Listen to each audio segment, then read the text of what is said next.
programa de análisis en donde escuchamos las distintas voces que forman el quehacer político, conducido por Jerónimo Flores en una mesa de discusión con expertos. Hola, ¿qué tal? Buenas tardes. Qué gusto poder saludarlos a todos ustedes. Y como siempre, le damos la mejor de las bienvenidas a este subprograma de Ecos de la 4T. Esperamos y le deseamos que en donde quiera que se encuentre, esté teniendo una muy bonita tarde. Hoy es jueves, día de Ecos de la 4T. Y estamos transmitiendo desde la ciudad de Guadalajara, Jalisco. Sí, escuchó bien, desde Guadalajara, capital de Jalisco. Y lo hacemos convencidos de que si alguien ahora tiene algo que decir o que hablar, este es el mejor momento. En la conducción, Jerónimo Flores González, y en la producción, Víctor, Jorge, Diego y Pamela, a quienes saludo, se los llevaremos a todos ustedes con el mejor de los gustos. Mire, todos los integrantes del equipo, y por supuesto ya conocidos por usted, tal y como ya lo hemos venido haciendo, les hemos preparado un muy buen programa. Así que los invitamos a que se quede con nosotros.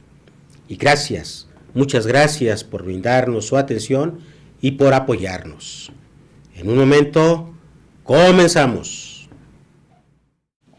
Bien, para este programa, como todos los jueves, para su participación semanal, ya se encuentra en el estudio nada más ni nada menos que el profesor Gabino Berumen. Profesor Gabino, buenas tardes. Licenciado Jerónimo. ¿Cómo está?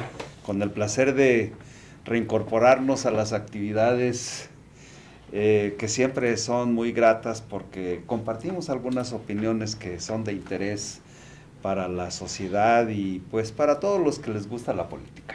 Oye, esto no cesa.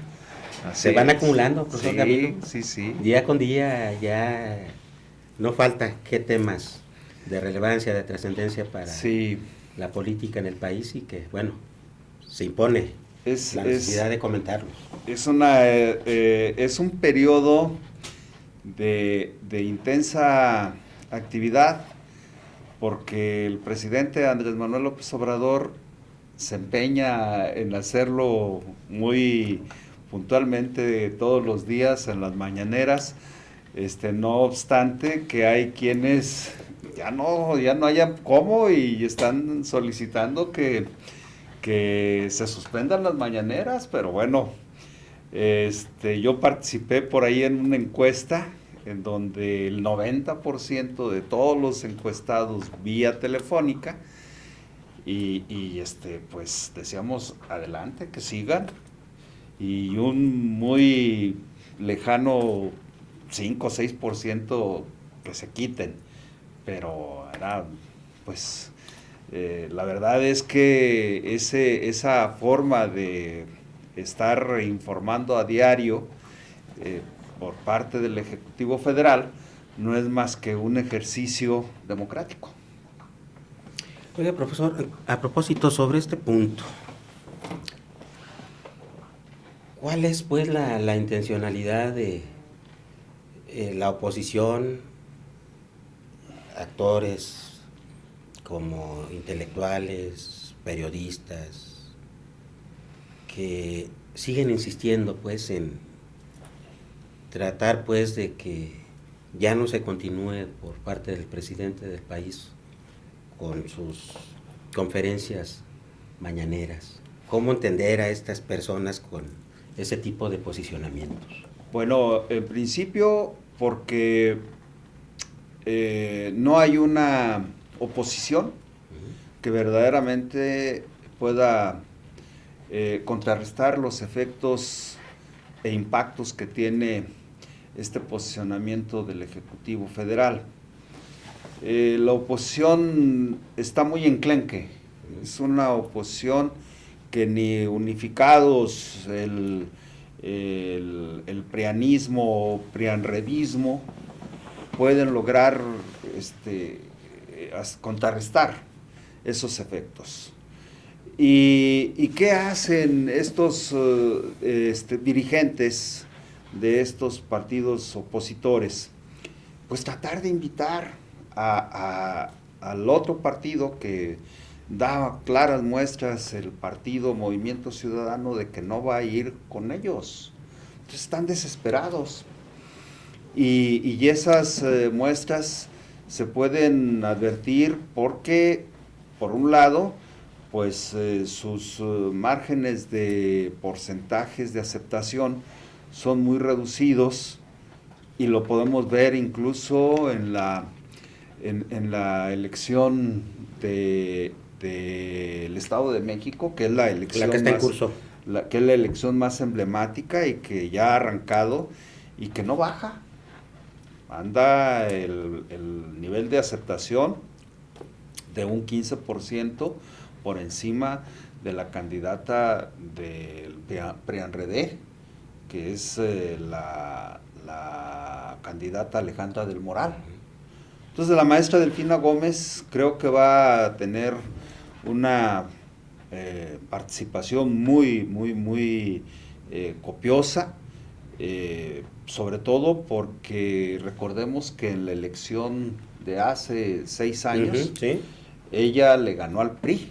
Sin embargo, los votos del Verde Ecologista le hicieron que subiera un 3.5% Alfredo del Mazo. Para que ganara Alfredo del Mazo. Entonces, pues ahora ni con toda esa participación que trae con Acción Nacional y con el PRD, van a lograr superar el nivel de aprobación que trae la candidatura de la maestra Delfina. Por lo tanto, creo que donde se va a ver un poco más de problema por la cuestión de la división que se produjo por parte de Ricardo Mejía Verdeja, Petit Verde allá en Coahuila. El PT con Ricardo Mejía Verdeja y el Verde con su candidato Lenin, y el senador Guadiana pues está haciendo un esfuerzo porque además pues no su 32-33% que trae de aceptación pues no es malo, pero claro, requiere de que se le dé un empujón, se cierre filas ahí más para que pueda salir airoso el senador Guadiana. Y bueno, pues yo digo que en el caso de la oposición, pues ahí se va a quedar todavía con ganas de bajarle niveles de aprobación al presidente de la República. No obstante que hay personajes que se dicen de la sociedad civil y que no son más que representantes del sector empresarial, como Claudio X González y como Gustavo de Hoyos, que no representan absolutamente nada, porque la candidatura que está haciendo Gustavo de Hoyos no llega ni al 1% de aceptación. Entonces dice uno, qué talante de estos personajes que están moviendo las aguas para enturbiarle la gestión al presidente, y pues no pueden, simplemente. Entonces ahí se van a quedar con las ganas. Oiga, profesor, hay otro tema también, en mi opinión, muy importante que conviene que nos dé su opinión, como lo es pues por parte del gobierno federal a través de la Secretaría de Hacienda y Crédito Público con la Comisión Federal de Electricidad, de la compra a la empresa Iberdrola de varias plantas de electricidad. 13 plantas. La finalidad de alcanzar la soberanía. 13 plantas, de las cuales 2 son de ciclo combinado y una que es propiamente de la llamada energía verde, exclusivamente. Las de ciclo combinado porque tienen que alimentarse o retroalimentarse con gas. Esas 13 empresas pues verdaderamente resultaron con que van a fortalecer lo que el presidente ha venido aseverando de lograr que haya autosuficiencia energética en las dos vertientes, por parte del sector petrolero y por parte de la Comisión Federal de Electricidad, para garantizarle a los mexicanos que haya un abasto adecuado y sobre todo que no le resulte costoso a su economía familiar. Por lo tanto, la inversión que se hizo de los 6,000 millones de dólares, que fue lo que costó la transacción, pues yo creo que esa inversión es una de las cosas que le van a favorecer a la industria eléctrica, porque de esa manera estaría garantizando el 65% de la autogeneración para todo el asunto que se avecina, que es la cuestión de satisfacer a la industria, a toda la industria y a todos los hogares mexicanos. Entonces, si vienen plantas a instalarse, plantas extranjeras a instalarse a nuestro país, tienen garantizado el suministro de energía. Entonces, creo que hoy dicen los detractores que compró el gobierno mexicano chatarra. Chatarra, ¿verdad? Pues sí, cuando estaban defendiendo a Iberdrola, pues qué situación tan contradictoria. Sí, cómo no. Hoy dice que no, que se le vendió lo que ya estaba obsoleto, cuando una de las plantas, la de Tamazunchale, es una de las mayores plantas que estaban cogenerando energía eléctrica. Entonces, pues muy corto tiempo lo vamos a advertir, que es el mismo caso cuando se hizo la compra de Deer Park, la empresa petrolera que decían que era también chatarra. Y que ya se terminó de pagar el costo de esa transacción, y ahora ya hay utilidades, ya está generando utilidades. Y ¿qué va a haber en el futuro próximo, a partir de julio, que ya empiece a funcionar el primer tren de carga para refinación? En la refinería Olmeca de Dos Bocas, pues entonces quiere decir que ya cuando esté en plena producción, la refinería Olmeca pues va a estar produciendo 340,000 barriles diarios, más los 340,000 barriles que genera Deer Park. Simplemente en esas dos empresas, en esas dos refinerías, se van a estar generando 700 mil barriles diarios, más las otras 6 plantas que están ubicadas estratégicamente en el Golfo de México y en el caso de Salina Cruz.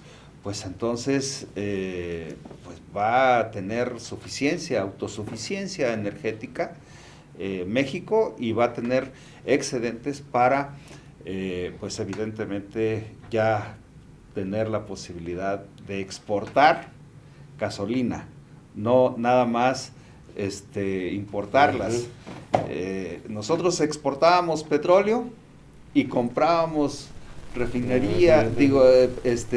gasolina ya refinada, petróleo refinado, convertido en gasolina y en diésel, y es el símil que siempre pone el presidente, ¿verdad?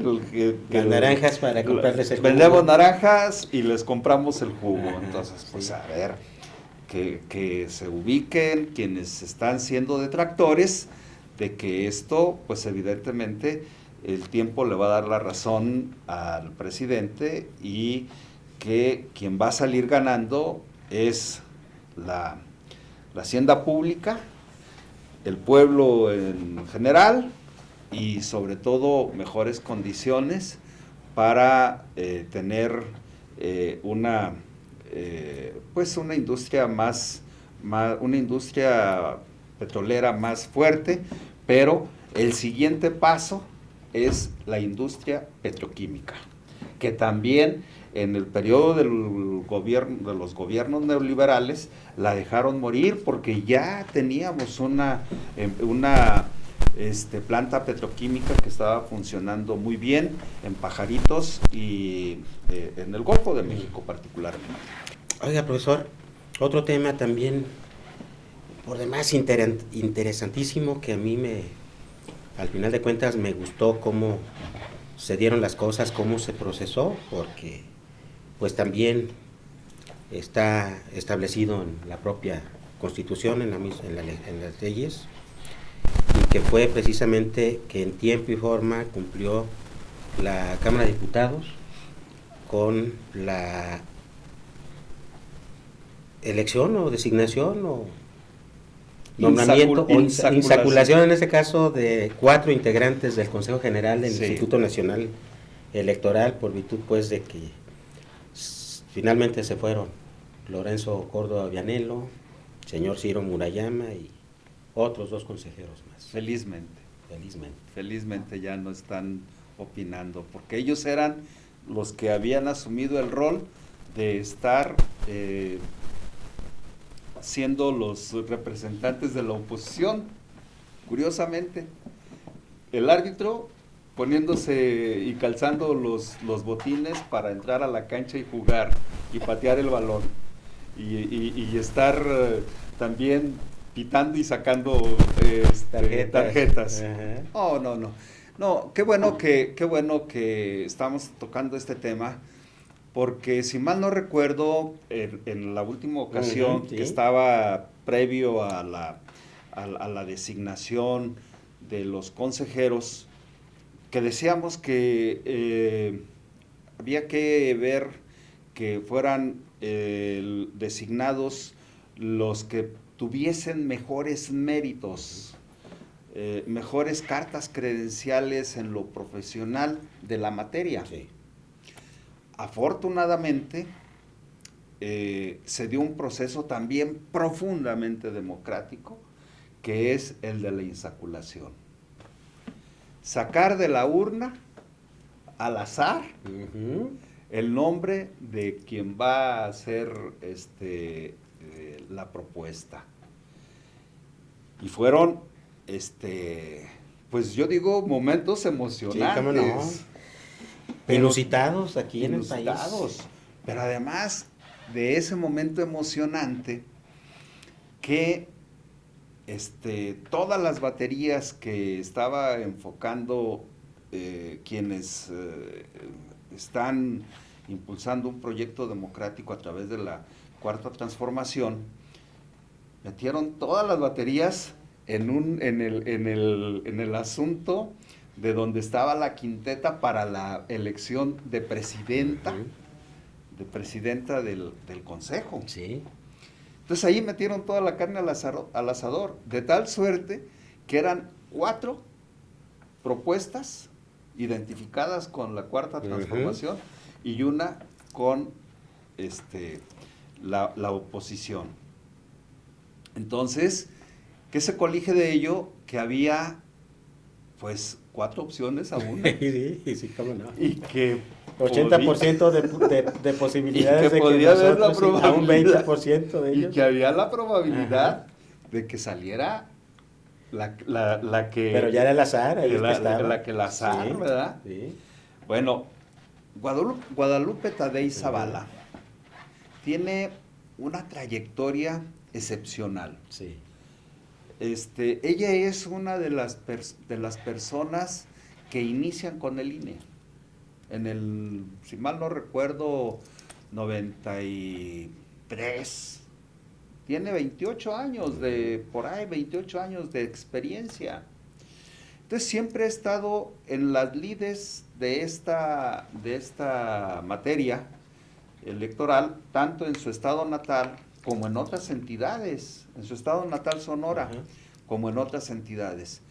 Y ahora que es la presidenta del Consejo del Instituto, del Consejo General, para mí me dio una gran satisfacción ver que ella va a conducir los trabajos de este consejo para reorientarlo y hacer que verdaderamente asuma un rol de independencia, pero también de imparcialidad.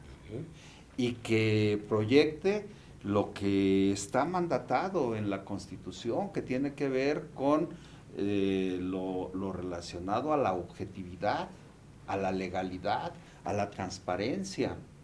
Entonces, y a la amplia difusión, a la amplia publicidad que debe de tener el INE. Entonces, efectivamente, se eligieron también por la vía del proceso de insaculación también otros tres personajes, otra mujer que es del estado de Oaxaca, Rita B. López, Sí. Que es del estado de Oaxaca y que también con amplia experiencia en materia electoral, Jorge Montaño Ventura, que es del estado de Tabasco, también con amplia experiencia en las lides del arbitraje electoral, y Arturo Castillo Loza, que también es un joven con experiencia y que surge de ahí mismo de las filas del INE.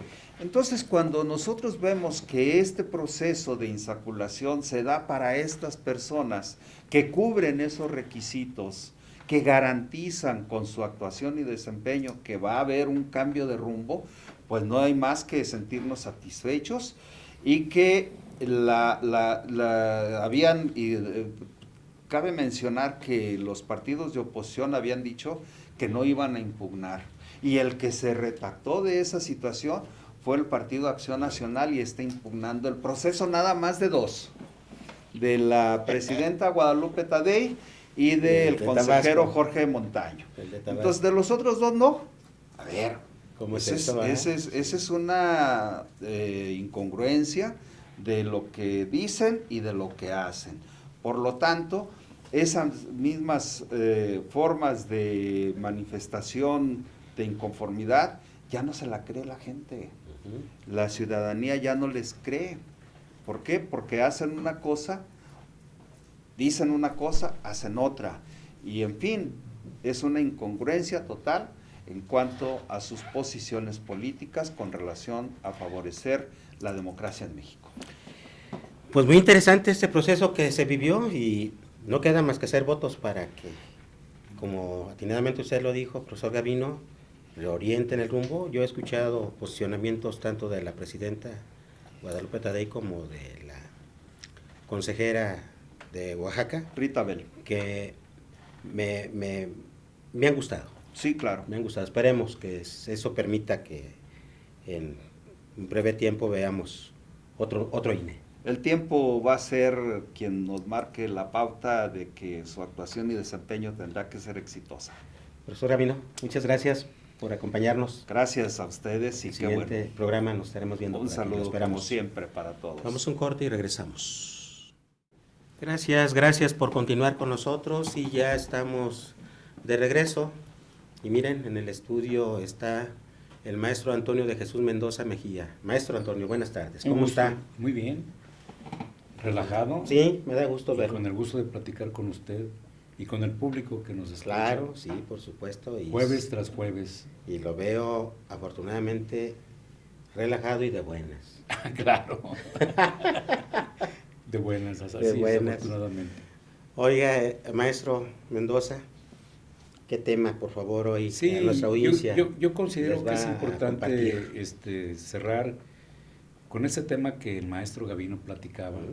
Muy bien. En esas estructuras de la democracia en México, es el nombramiento de los nuevos consejeros ante el INE. Ujú. Y sobre todo, ¿qué esperamos, no? Sí, adelante, maestro. Y en ese qué esperamos viene precisamente toda una planeación en este rumbo de fortalecer la democracia en México, Ujú. que mucho nos ha costado a todos los mexicanos, a todos. Yo recuerdo cuando estaba yo en la preparatoria, hace muchos años, mi querido maestro. Apenas unos ayeres. Cumplí los 18 años. Ujú. Y entonces lo primero pues fue inscribirme al padrón electoral. Recuerdo que cerca de mi barrio de San Felipe de Jesús, frente a la parroquia, había un módulo y uno se inscribía y le daban una cédula Sí. para poder votar. Y esa cédula pues era un volado, porque o se hacías valer el voto, se cuidaba el voto o se pisoteaba el voto. Y eso hace tantos años que yo recuerdo que la primera vez que ¿Cuál ejercí fue? el voto ¿Para qué elección presidencial fue? fue Haga memoria. 18 años, yo tenía en ese momento, y estaba la elección precisamente para José López Portillo. Excelente. Era la elección de José López Portillo. Y entonces José López Portillo, por supuesto que no tenía contendiente. Ujú. Fue el candidato único y en ese tiempo había una crisis política en el PAN. Don Efraín González Luna Morfín, en el gobierno de Luis Echeverría, fue el candidato opositor por el PAN. Y el PAN había hecho un papel histórico muy importante desde su creación con Gómez Morín en los años 30, y era un partido pues de oposición, pero sí de reacción. Tenía una representación mínima en la Cámara de Diputados y don Efraín precisamente sale a la contienda y pierde la elección con Echeverría. Esa situación yo la viví, pero entonces yo no era ciudadano, yo la vivía como estudiante de la preparatoria. Ujú. Esa se da precisamente en la contienda electoral de 1970. Echeverría llega a 1970, 1976, Ujú, ujú. y viene la elección de José López Portillo, y entonces el PAN entra en una situación de crisis política, no presenta contienda electoral, los partidos de izquierda pues No. tampoco, y el PAR, que era un partido precisamente satélite y podemos decir palero, pues se une a la candidatura de José López Portillo. Incluso José López Portillo, recuerdo que en aquella época saca un libro así con esa situación que hoy también está muy en boga, con nuestro amigo el secretario de Relaciones Exteriores, Marcelo Ebrard. Sí. Y ese libro decía, "Llálmeme Pepe", y era una inmortalidad al ego Sí. de don José López Portillo. Sí, así fue. Era un llamado al ego, correspondientemente. Claro que pues llega sin contendiente y Con un voto. un voto. Y por eso yo cuando comentaba con usted decía, bueno, era un albur la Sí. democracia, era un volado. Se defendía, se pisoteaba, se humillaba o se reía.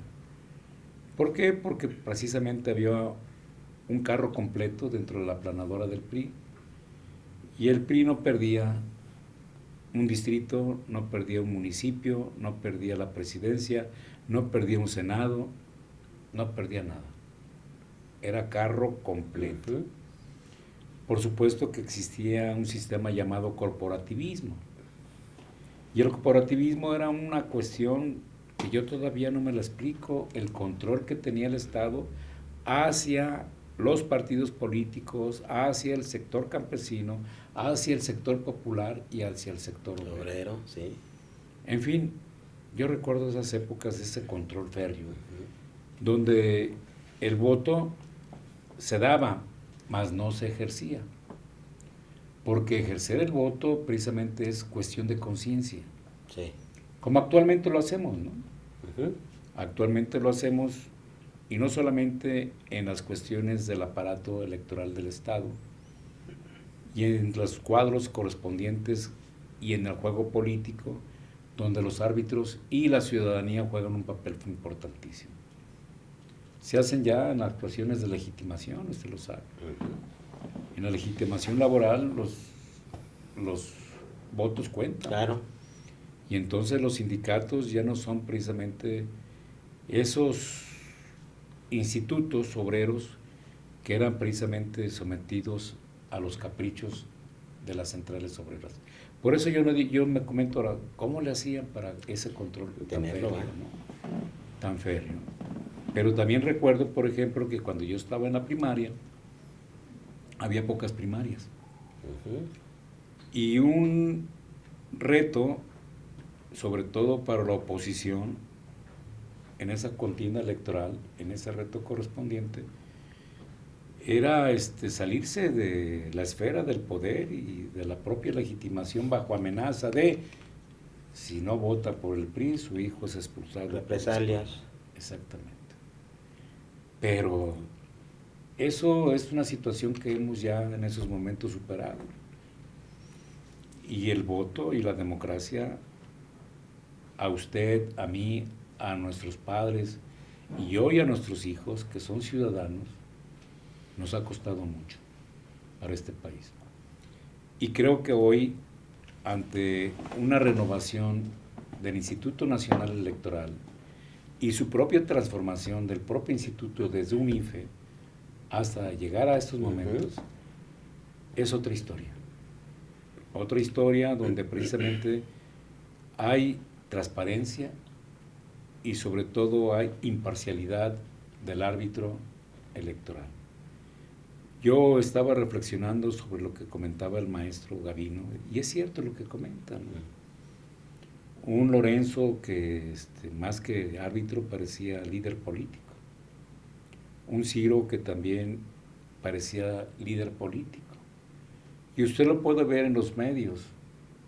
Solamente decían, o les faltaba, voten por mí, en algunas circunstancias del devenir político correspondiente, ¿no? Y creo que tenemos que defender la democracia. Ya no en cuestiones de carácter del golpe, ahora ya en cuestiones de la razón. Y en esa cuestión de la razón, el sufragio debe de ser respetado.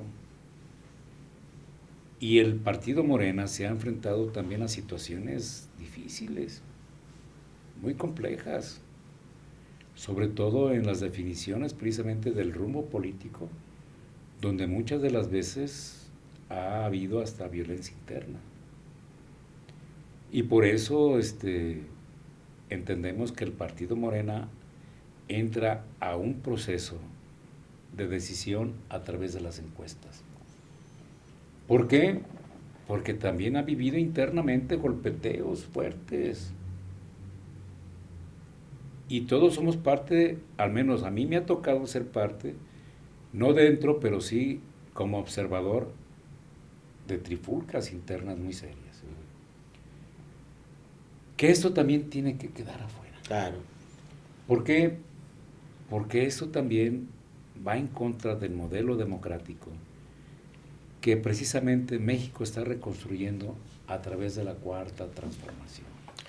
Una situación pues que en lo interno le ha tocado vivir a los partidos políticos, pero usted en especial refería al Partido Movimiento Regeneración Nacional, a Morena. Exacto. Ahí nos quedamos, ¿no? Sí, fue una situación terrible porque entonces vino la ambición política interna. Y vino y quisieron mucha gente o trataron de controlar precisamente las aspiraciones de algunos candidatos y líderes legítimos, que al final de cuentas fueron controlados, muchas veces expulsados, o les sembró el propio miedo, y un miedo violento en las contiendas internas de las morenas. Eso es parte de la historia de la reconstrucción de este partido cuando llegan al poder. Mientras no tenía poder Morena, era todo ternura y romanticismo. Pero cuando yo llega la ambición del poder interno de Morena, o no de Morena, de algunos aspirantes que controlaron el partido, decían en mi rancho, Dios guarde la hora, porque precisamente comenzó una situación también de violencia interna. que desgraciadamente algunos medios de comunicación callaron, que dieron cuenta, pero mejor decidieron permanecer en silencio. Eso, le puedo decir, sucedió en mi distrito. Sí, Y no quiero meterme más en esto, pero sí puedo decirle que ya en este momento la situación comienza a transformarse. Ya hay más tranquilidad, ya hay menos sin razón, ya hay un poco más o mucho más apertura que cuando inicia el partido Morena en el poder. Y esa fue una situación difícil, donde incluso algunos entramos a la discusión. Y bueno, esperamos algo mejor y al final de cuentas llegaban esas situaciones de sinrazón y de violencia interna. Y entonces hoy podemos entender, y se lo comento a usted, dentro de este proceso democrático, el porqué precisamente de las encuestas. Oiga, maestro, regresando a el fortalecimiento democrático en el país, con respecto a ciertas decisiones que en el pasado reciente se tomaron por el árbitro electoral, en este caso por el INE, y luego también ratificadas por el Tribunal Electoral del Poder Judicial de la Federación. A mí me llamó mucho la atención cómo desde la misma autoridad, por ejemplo, en el caso de las elecciones pasadas para elegir gobernador en Michoacán como en Guerrero, a dos candidatos del partido de Morena decidieron prohibirles su participación. Félix Salgado Macedonio y Morón, creo, acá en Michoacán. Y luego ahorita actualmente me parece que está enlistado una sentencia propuesta por una magistrada del Tribunal Federal para revocar el mandato de Mario Delgado y de la secretaria general Citlali Hernández. Entonces, ¿cómo entender el proceder de las autoridades en esos dos aspectos? Porque pues desde la Constitución misma se dice que tenemos todos como ciudadanos derecho a votar y ser votados. Yo quiero comentar desde el punto de vista procesal político electoral. Por favor. Una enmienda constitucional de los tribunales electorales es la protección de los derechos ciudadanos y de los derechos políticos ciudadanos.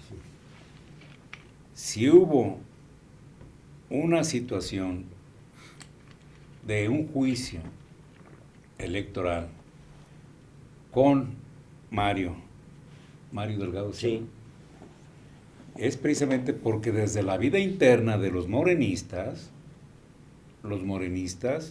están protestando ante la continuidad precisamente de su líder nacional. Es correcto, sí. Y entonces el tribunal da entrada. Y no es tampoco una propuesta de carácter unilateral por la magistrada. Recordemos bien que el sentido precisamente de la Corte, el sentido de los tribunales superiores, el sentido de la Suprema Corte y de los tribunales electorales, en cuanto a los juicios políticos correspondientes, se da a través de los proyectos. Sí. Y los proyectos recaen de acuerdo a su propia ley orgánica a algún magistrado que va a hacer el proyecto y es ponente en ese momento. Pero viene un juicio. Claro. En un juicio donde hay audiencia y defensa. El asunto aquí precisamente es ser sinceros políticamente, tener conciencia cívica y decir, ¿tengo el derecho o no tengo el derecho? Yo no me quiero meter al fondo porque no lo conozco. Sí. Pero sí, desde mi visión jurídica puedo apreciar este punto. Hubo una impugnación de acuerdo a los cuadros políticos de los Internamente, morenistas. sí. Ningún otro partido puede impugnar decisiones de otro partido internamente. Claro.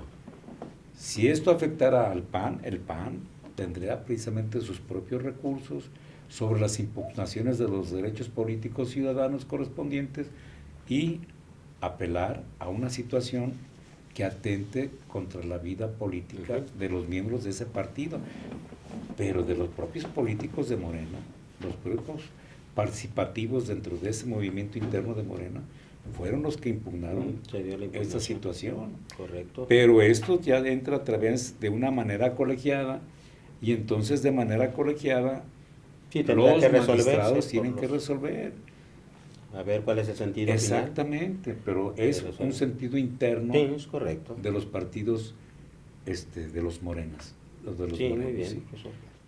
Oiga, maestro, con este nuevo proceso, ahora ya para la conformación de este Consejo General del Instituto Nacional Electoral,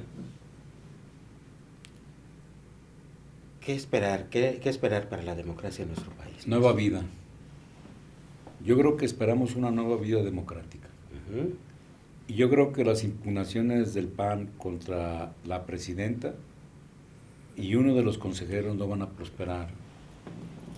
¿Por qué? Porque la propia norma establece precisamente un procedimiento de insaculación. Y un procedimiento de insaculación que después dicen es como la lotería, una tómbola, ¿no? Así lo establece la ley porque no hubo acuerdos previos políticamente. Claro. Entonces, si no hay acuerdos, la vida democrática y política en este país no puede dormir, tiene que continuar. Ujú. Sí. Y yo creo que esperamos un nuevo INE. Austeridad, Ujú. recursos, formas, distritos, no sé, esto va a cambiar. Ujú. Y va a cambiar para beneficiar precisamente tanto la cultura política, donde el INE es responsable, como las elecciones que vienen ya, se avecinan, y que son parte importante para tener representantes políticos, y que es parte de una filosofía, de un contrato, desde un Hobbes hasta un Juan Jacobo Rousseau. ¿Sí? Desde un Hobbes, precisamente con un Leviatán, Ujú. hasta un contrato social. Y entonces es un nuevo despertar. Y usted va a ver que las condiciones van a cambiar. Y tenemos reglas, tenemos códigos, tenemos una vida interna en los partidos políticos, pero también una vida democrática y libre en este sistema ciudadano correspondientemente. Y yo siento que esto va a fortalecer el ámbito político electoral de la República Mexicana. Pues fue muy, como le comentaba el profesor Gavino, inusitado Sí, la sí, designación sí, sí, de sí. estos 4 nuevos integrantes del Consejo General, pero pues a no dudarlo es democrático y es constitucional porque está Exacto, establecido exacto, el procedimiento, y son reglas correspondientemente. porque los quieren regatear la falta de legitimación a los señores consejeros que llegaron, señores y señores consejeros. No va a prosperar, porque sí hubo legitimación. Y tan hubo legitimación que precisamente en la insaculación, si usted enviaba la nota, sobre todo en radio o en televisión, se cantaba Sí, señor. y era transparente. Y eso da legitimación. No se sacaba el voto y se tiraba. Se decía y se hacía un ladito y el escrutador iba y contaba, y eso era un mecanismo dentro de un procedimiento para dar certeza procesal a un nombramiento de un árbitro Sí. electoral, y afortunadamente cayó en una persona que conoce el sistema electoral y que no es una improvisada. Y yo considero que con esta señora sonorense, como son los Sí. sonorenses de carácter, Ajá, ¿cómo no? vamos a tener una buena historia democrática en el país. Pues por el momento, ya una vez que tomó protesta y empezó a encabezar los trabajos, tanto en las sesiones como también ahorita en lo que se viene siendo en la designación de los diferentes funcionarios, pues parece ser que las formas dicen mucho, ¿no? Muy Fíjese discreta, muy profesional, muy nada de reflectores, todo enfocado a... La riqueza del sistema electoral está en los ciudadanos, no en los funcionarios del INE. Y los ciudadanos vamos a ser vigilantes del sistema electoral en México. Y tan vigilantes vamos a ser que no solamente vamos a entrar al decoro, vamos a entrar también al conteo de votos. Y fíjese, la cuestión de inclusión también, creo ahora para hacerse cargo de las casillas en los procesos en curso en el Estado de México y Coahuila, creo que ya se incluyó también a los que tienen una pues discapacidad o cómo referirlo, ya ve que Incluyente. Incluyente, sí. Todo incluyente, ¿no? Entonces fue algo que me llamó la atención a mí, pues, porque al parecer se había dejado de lado con Sí. los anteriores integrantes del Consejo General del INE, y como que ahora el hecho de esta inclusión, pues como que también es para destacarse. No, y va a enriquecer y sobre todo va el ciudadano a ser más exigente como elector para elegir también a sus representantes políticos. Ujú. Y esa exigencia va a estar dada en las facultades constitucionales para la rendición de cuentas. Y como dicen en la barca, cuentas claras y amistades largas. Y usted lo verá precisamente Sí, cómo no. en ese sentido correspondiente. Pero no nada más en la barca, también en mi pueblo, también en mi pueblo, maestro, ¿Verdad? en San Sebastianito también. Y usted va a ver que vamos a tener otra estructura y sobre todo que tenemos que entrarle sin miedo a elegir a nuestros representantes correspondientes. Y el abanico y el experimento se encuentran en el Estado de México. Sí, cómo no. Y Muy el Estado de interesante México lo va a que ser trae. muy indicativo, sobre todo para elecciones del 24. Otra cita más importante para la historia. Todos los Exacto. ciudadanos convocados para elegir a un nuevo presidente. Y lo más interesante, que se encuentran dos mujeres en la disputa. Y entonces, dentro de estas dos mujeres en la disputa electoral en el Estado de México, Sí, también rompe el paradigma precisamente de género. sí, cómo no. Muy interesante. Muy interesante, ¿no? Con las dos candidatas. Con las dos candidatas, pero ahí tenemos que ser precisamente muy objetivos, ¿verdad? Y dar la razón al pueblo sabio, Ujú. que es el gran elector, y es Esta el es que la va a clave. decidir el destino del Estado de México, y de ahí punta de lanza para la elección del Lo que 24 viene. correspondientemente. Muy bien, profesor, maestro. Como siempre, muy interesante todas sus reflexiones, todos sus comentarios. Y bueno, pues esperar que nuestra democracia siga siendo cada vez más fuerte. Creo que nos lo merecemos, ¿no? Lo merecemos, lo merecemos. Nos lo merecemos. Y además, punto importante, tenemos una democracia y una elección única, Claro. donde por un voto se gana o se pierde. Ujú, sí, señor. Y Y voto directo. Y yo estoy en contra de las segundas vueltas. Voto directo. Voto directo y secreto. Muy bien. Y para mí ese es un factor determinante, mi querido amigo. Maestro Mendoza, pues muchas gracias. Al contrario, por acompañarnos en este estamos programa. en comunicación, Lo esperamos, ¿no? El siguiente, ¿cómo ves? estaremos aquí, confirmados. Muy bien. Vamos a un corte y regresamos. Gracias por continuar con nosotros. Ya estamos de regreso y está aquí en el estudio para su participación semanal el abogado Eduardo Montaño Ramírez. Eduardo, buenas tardes. ¿Cómo estás?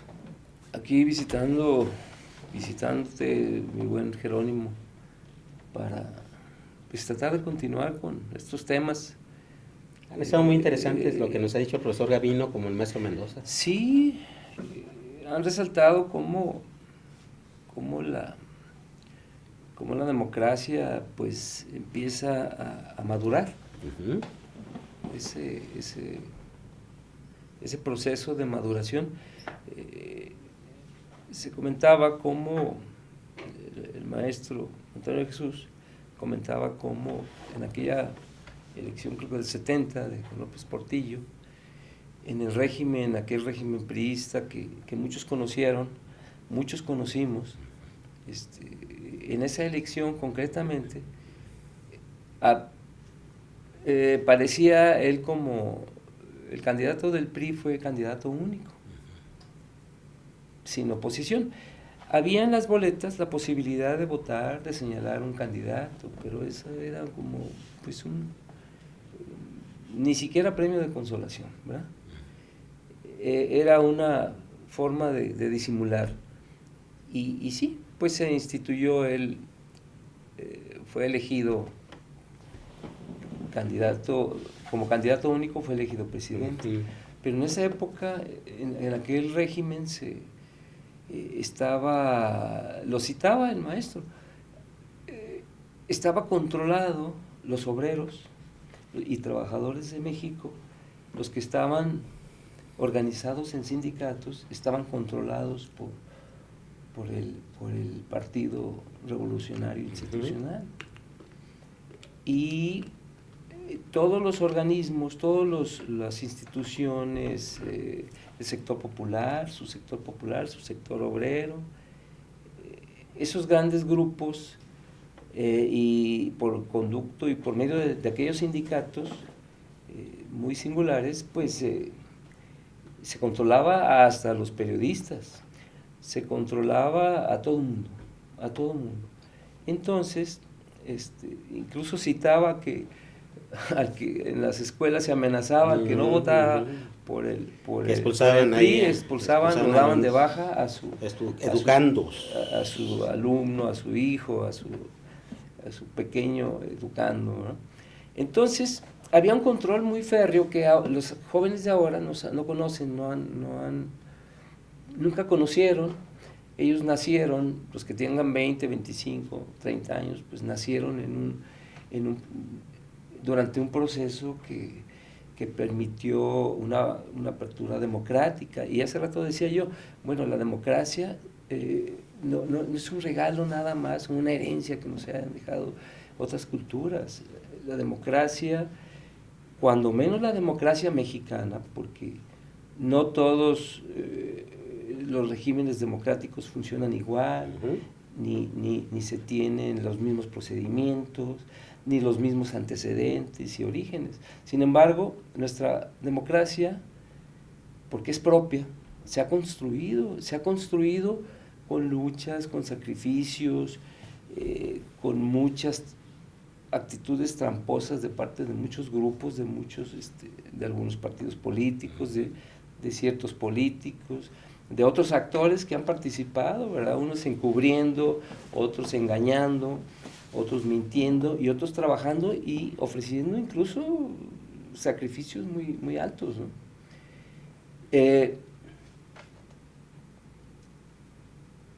Por ejemplo, aún, ¿no? a los que éramos jóvenes, pues nos tocó participar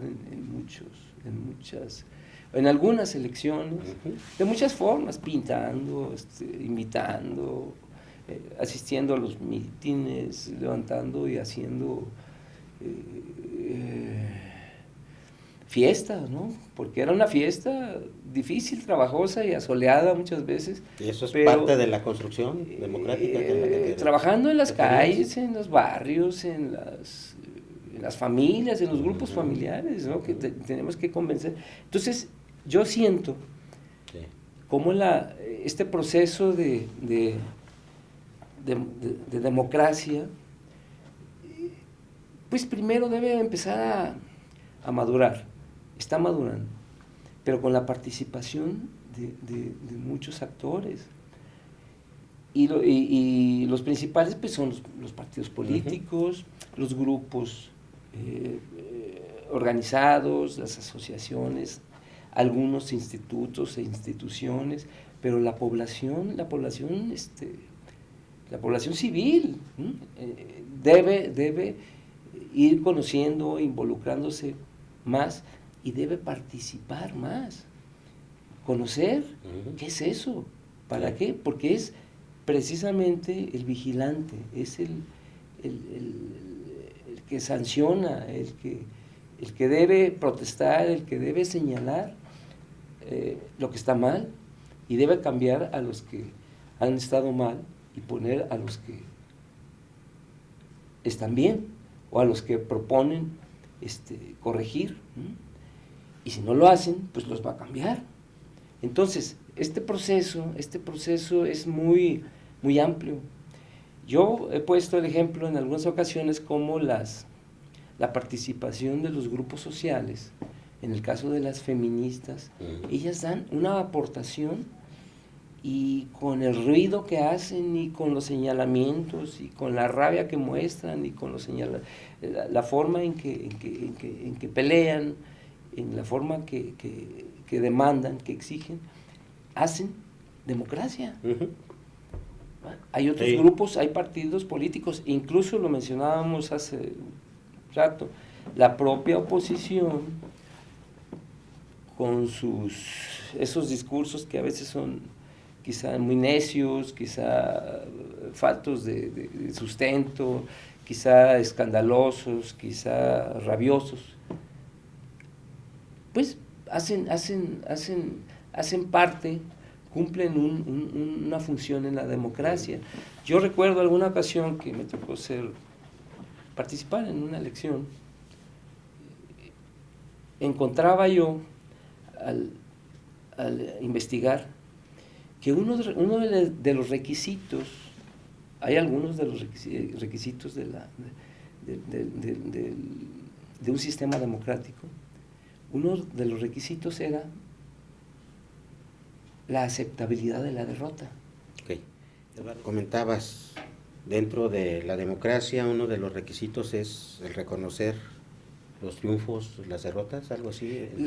Sí, uno de los elementos importantes, y lo podemos ver en cualquier proceso democrático en otros países que son reconocidos como países democráticos actualmente. Sí.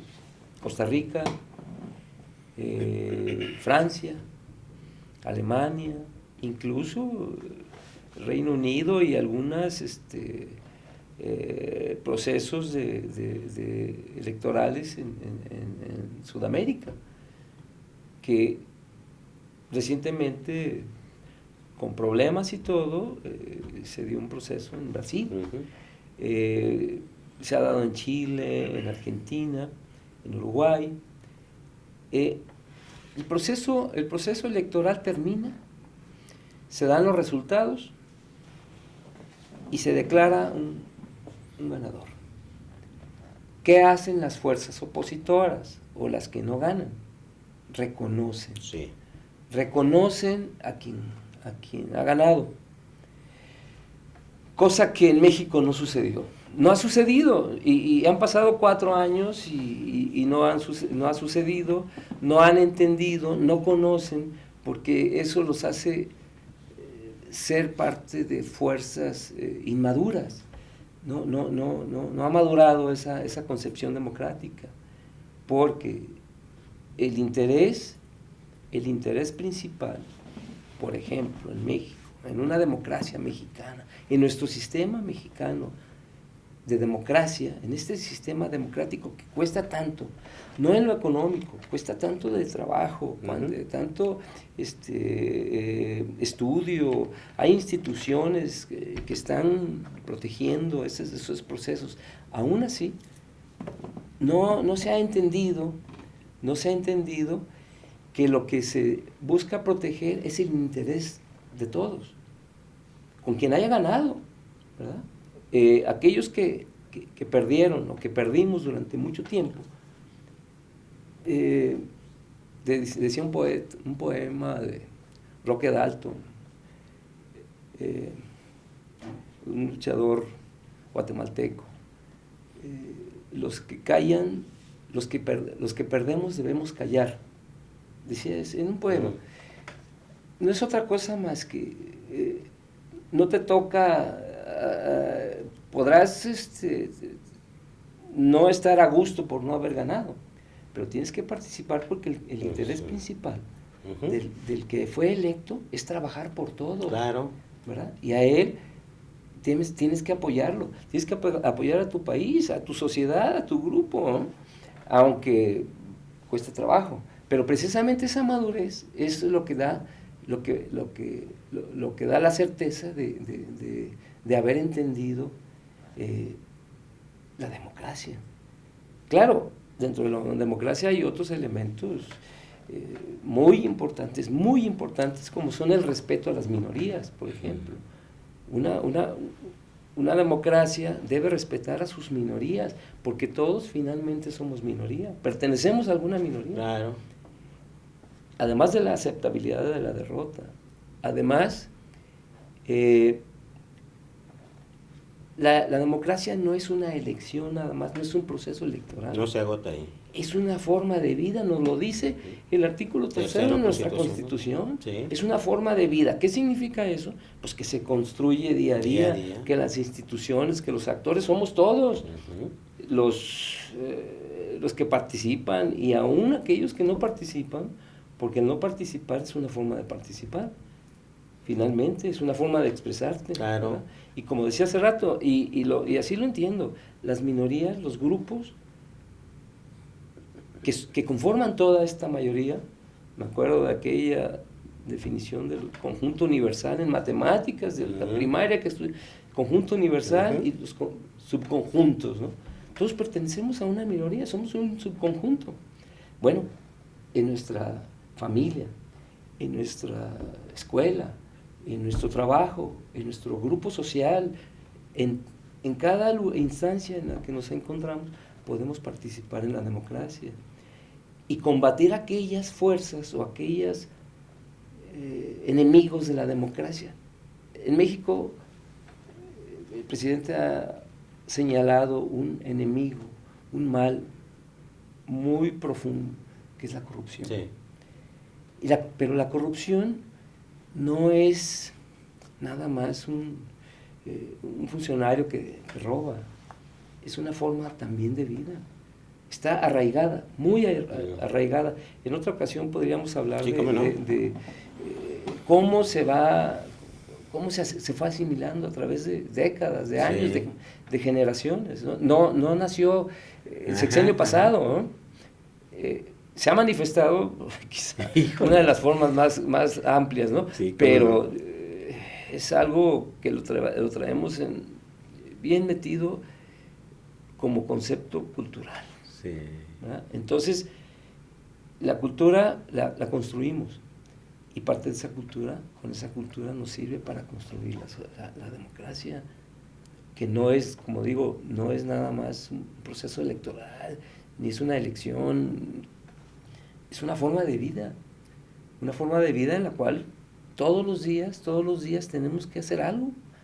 La sociedad, los individuos hacen algo todos los días. Y hay gente que se levanta muy temprano para trabajar por la democracia. Creo que a las 5 de la mañana tienen el Consejo de Seguridad y esas cosas. Entonces, así se trabaja. Claro, así se va construyendo día a día. Oye, Eduardo, quiero regresarme al siguiente punto que ya abordabas y que en fechas muy recientes aquí en nuestro país, cómo sigue costando trabajo reconocer. Quiero referirme en particular a los buenos perdedores, pero también los buenos ganadores en los procesos electorales. Recuerdo yo, en el caso del año 2006, en la elección presidencial, que siendo candidato entonces el que actualmente es presidente del país, Andrés Manuel López Obrador, denunció un fraude, que quien asumió la presidencia en ese entonces había llegado bajo la sospecha del fraude y entonces a él se le tildó como un mal perdedor. Y yo sostengo la tesis de que cuando denuncia el fraude, y se pide el recuento de votos en su totalidad, nosotros también queríamos que así como había malos perdedores, hubiera buenos perdedores. Esa es una argumentación siempre mía. ¿Por qué sigue costando trabajo?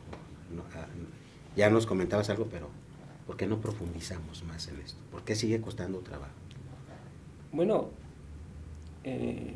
es una cuestión de educación.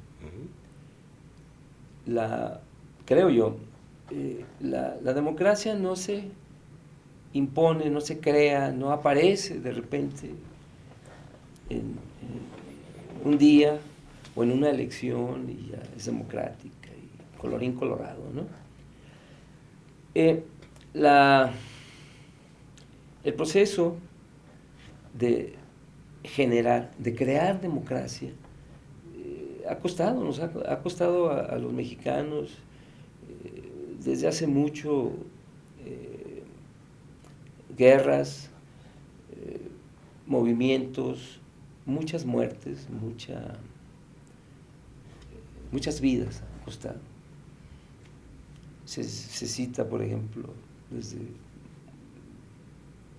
la muerte de Madero, el apóstol de la democracia, el que pedía sufragio efectivo, no reelección. Él, independientemente de que si actuó bien y que hizo los cambios necesarios, él fue muerto, fue sustituido por alguien que cometió un grave daño, ¿no? Y como ese caso, los ha habido, hubo posteriores, muchos casos, ahorita no mencionaremos eso, pero cuesta trabajo imponer esa democracia, cuesta trabajo aprender a ser libres, aprender a ser democráticos, nos cuesta trabajo porque venimos de un periodo muy oscuro. Todos, yo hablaba hace días de que hay una especie de lastre que venimos arrastrando, de que en ese periodo de 70 años no se nos enseñó a los ciudadanos, a los jóvenes, a los niños, porque no lo veíamos en las instituciones, no lo veíamos en los políticos, no lo veíamos en los presidentes o en los diputados, hacer un compromiso de cumplir con la ley. Nosotros podemos constatarlo muy fácilmente. Los políticos, muchos políticos, mucha gente que actúa, que vive en la política, que vive de la política, gente también periodistas, gente que participa de alguna manera en todo este proceso, en este ambiente político, y no nomás en el ambiente político, en el ambiente empresarial, en el ambiente de la salud, en los deportes. Muchos no tienen el compromiso de cumplir con la ley, y cualquiera se puede saltar una ley, un reglamento, un código, unas normas, cualquiera, en cualquier lugar. Pues, acordemos en el fútbol, los cachirules, ¿no? Lo que nos costó. Para donde quiera que voltees, vas a encontrar escenarios en donde no hay un compromiso de cumplir con las leyes, de cumplir con los procesos legales, ¿verdad? Inmediatamente tenemos un problema y buscamos que hay un amigo que nos pueda ayudar. No el procedimiento correcto, sino un amigo. ¿Cómo saltar? ¿Cómo saltar y cómo resolverlo condonando la sanción, la multa, etcétera? Entonces, no es una cultura que esté acostumbrada a cumplir con la ley. Nos cuesta trabajo a todos cumplir con la ley. Y a los partidos políticos, y a los políticos, y más a la oposición, ahorita le cuesta trabajo cumplir con la ley. Miente, tú sabes que mienten, que divulgan, que denuncian, que publican datos, que publican grandes mentiras, ¿no? Entonces, sí. ¿cómo es posible, cómo esperar de ellos? Ellos también deben vivir un proceso de asimilación, de educación, o decían en algunos lugares, de reeducación, ¿verdad? Reeducarnos para poder conocer y llegar a ese punto de aceptar. Sí. Si quieres ser un buen ganador, tienes que aceptar poder ser un buen perdedor. Claro.